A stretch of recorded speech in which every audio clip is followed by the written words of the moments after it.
एते गरम को रोसे घरे पशि होनी से पुणी समस्तंकर ब्रेकफास्ट लंच डिनर मु गोटे बहुत सस्ता सुंदर मजबूत आउ हेल्दी ब्रेकफास्ट बनई।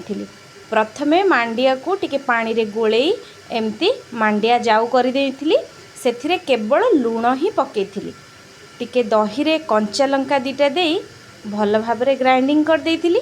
गोटे गिनारे से राग दही अल्प टिके दे आउ साधा दही मिसई भल भाव फेंटी देइथिली जेमती दही रे लंकाटा बहुत बढ़िया से मिसीजीव।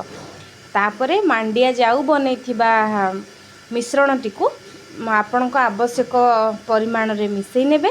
बहुत भल से दही सांगरे मांडियाटा मिसी गला परे टिके स्वाद मुताबक कला लुण पकई नेबे। कला लुण पकेले टिके खट्टा खट्टा बास्ना आसीबो आउ टेस्ट भी टिके अलगा लागिबो। पिला माने बहुत भल से खाई नेबे। ताहेले आउ डेरी काईकी एई सुपर हेल्दी टेस्टी रेसिपीटी निश्चित बनातु।